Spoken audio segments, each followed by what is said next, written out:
Need a hole in the back of this clock, Tim. Here we go. 5 seconds. 3, 2, 1, go. So that's a legal start and a good start there from Jack Meads and also from Rhett Waterfall. The gravy machine with Paul Whitten a little bit behind, but he's certainly going to have plenty of pace on these boys. Probably not going to hurt him too badly. He runs a very wide line. He's just going to, in theory, should be able to win this one pretty comfortably, but he needs to not be silly about it all at the same time. It is quite rough out there up the top end, particularly in a tunnel boat. Jack Meads, what a ripping job he's doing at the moment, holding out Rhett Waterfall. I think Whitten will have a big go down the back straight here and try and put some distance on these. Oh, Whitten, calm down, son. He's taking some big hits there. It does look like an offshore powerboat race out there at the moment. As Whitten tips it down into the port turn at the bottom end of this beautiful Glenmaggie course. He runs the wide line. He just doesn't want to drop a sponson into one of these big rollers and flip the boat over. So that's why he's running that wide line and just trying to keep it very tight. He does that and fires down the front chute. Real battle's going on for second place at the moment. Jack Meads in the Budlight F4 and Rhett Waterfall absolutely working overtime on the steering wheel of that beautiful little Dancraft, the Rebound at the moment. I'll tell you what, if he hasn't done arm day at the gym this week, he won't have to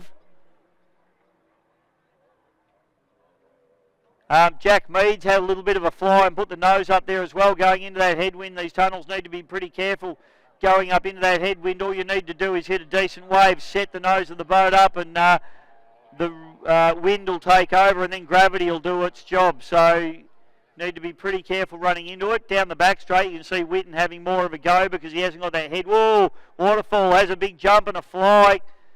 Manages to gather it back together. Jack Meads pulls up alongside him again. No, Jack looking a lot more settled in the tunnel boat, particularly running with the waves here.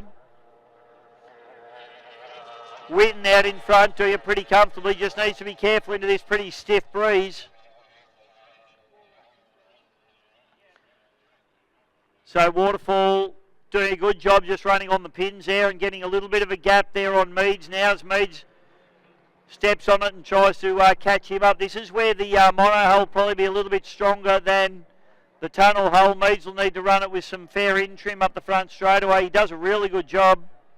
Boat looks very settled indeed, and he just needs to keep it within contact, and he can probably try and make some ground up on the Rebound. His Rebound struggling a little bit there off the backs of the waves, really throwing its nose up into the air and then coming crashing down. So Waterfall working pretty hard. Meads looks good. Waterfall doing a good job though. The boat looks pretty settled at the moment, but yellow flag comes out for Paul Whitten.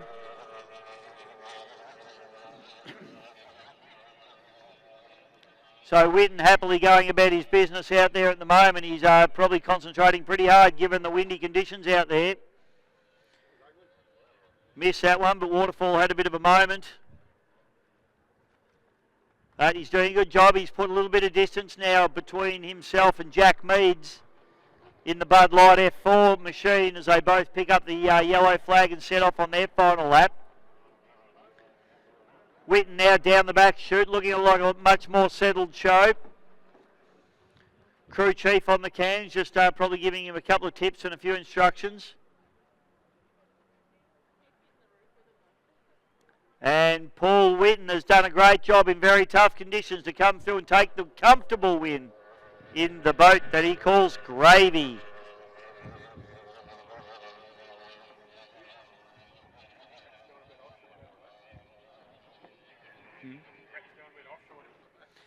Yeah, it is like an offshore race down the back chute. Rhett Waterfall has now got a decent gap on